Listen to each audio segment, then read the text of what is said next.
A few weeks ago, this company, ANDYCINE, that I've heard of really more from their monitors, contacted me about testing out one of their V-mount batteries and this V-mount plate that the battery is attached to. I could always use more V-mount batteries, so I said, yeah, why not? And it turned out to be this really cool mini V-lock battery. Now, they wanted me to test this plate, and it's funny because I was like, yeah, I'm actually okay without the plate. And they said, no, we'd really like you to test this plate because it's got some unique features that we think you'd like.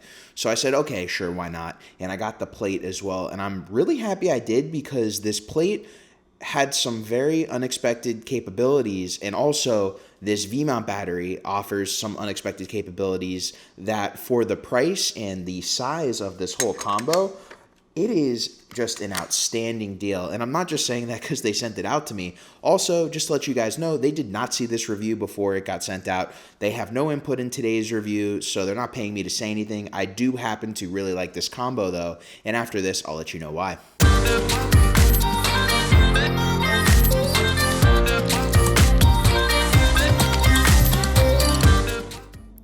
Hey everybody, and welcome back to the channel. If you're new here, my name is Geoff Fagien, and we are continuing to talk about this V-mount battery combo from ANDYCINE. So let's talk about the battery first, and then we'll go over to the plate. So I'm gonna put my camera down over here. So as you can see, it's a very small V-mount battery, kind of like the Core SWX Nano batteries. It's a 95 watt hour, so it lasts a decent amount. It gave me around 3.5 hours on the red Komodo. It did about the same on the Pocket 6K, but besides it being very small, what really speaks to me about this battery, and I think it will speak a lot to you as well. The first thing is the flaps to open the DTAPs are really easy, especially compared to my Core SWX. You can just open them up with your finger, whereas with my Core SWX, I found I have to use like little tools a lot to be able to open them quickly on set. But that's not even the coolest thing. The coolest thing is that with a battery this small, there is 2 DTAPs on the battery itself. So you have 2 DTAPs and a USB out.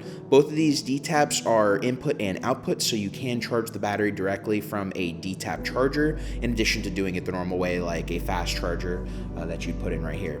The other thing is that there's actually a 1/4-inch thread on the bottom of this DTAP right here. With the 1/4-inch thread, you can put it on a light stand or a tripod or whatever you may need to, and use it as a portable battery station for whatever you need to power. 95 watt hours can do a lot depending on what you're trying to power. So the reason I'm excited about this is in the field, I typically use 2 DTAP outs and 1 USB. So this battery alone has me covered. Now let's talk about the plate. Here is the plate with a Pocket 6K. As you see, it does cover the screen a little bit, but that's where having the 2 DTAPs come into play, as one of the DTAPs can power a monitor that will go right up here. Now, besides this plate being incredibly small, there's another feature that it has. If you either don't want to use the V-mount part of the plate, or you have a lot longer of a rail system, you can actually use the back of this plate as a cheese wedge. So you can mount multiple 1/4-inch threads. There's 3/8-inch threads back here. It is a multi-use plate, and it is super small. So for the price, really can't go wrong, especially when pairing this with any kind of nano V-mount battery or using ANDYCINE's V-mount battery as well. So part of the reason I wasn't originally interested in getting the plate is with my Pocket Cinema camera and most of the V-mount batteries I use, they really only have 1 DTAP out. So I've had to use a powered plate to get that extra DTAP out. But with this battery itself, it has the 2 DTAP outs, so I actually don't have to use a powered battery plate, and being able to use this small plate from ANDYCINE saves me weight and space, which is huge. I mean, look, here it is on the back of the Pocket 6K, and then I'll show you some B-roll of the last shoot I did where I used a 150 watt hour battery with my power plate, and it's just much bigger. So another thing is the power. It actually gives, I couldn't figure out if it was either in 1 6-stop increments or 1 8-stop increments,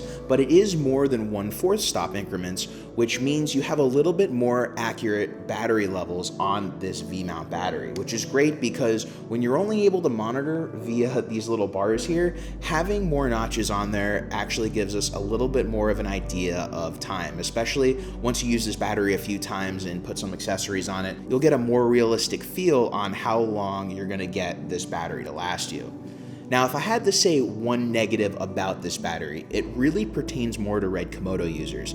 And if you use this battery with the red Komodo, it is cool that you can have an extra DTAP. However, the negative is that if you're using something like a Core SWX battery plate that normally would transmit the battery levels to the Komodo, although this reads as 100%, if you put it in the plate, it doesn't actually transmit the battery data. So if you want to see how much power you have left, you're going to have to do so by monitoring the back of the battery itself. You're not actually going to be able to see how much time is left on camera. So far, after using this battery, that's really been the only negative. So as far as the size, as far as the price, if you are in the market for a small nano battery, and especially if you're using something like a Pocket 6K or a Pocket 4K, and you're used to using V-mount setups, I think this V-mount combo with the V-mount battery that's 95 watt hours and the small little V-mount plate with the cheese wedge on the back is a really good option for pocket owners. Another camera we actually tested this battery on was my buddy's red Gemini, and it powered the Gemini for about an hour.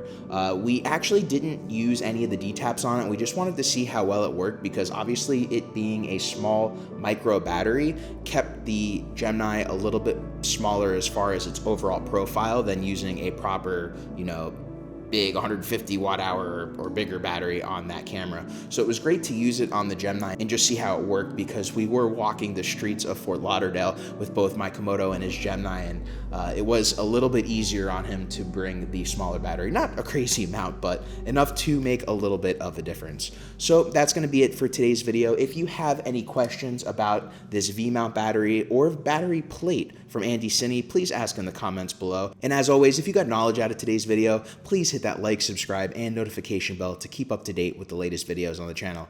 Until next time, my name's Geoff Fagien. Thank you for watching, everybody, and I will see you in the next video.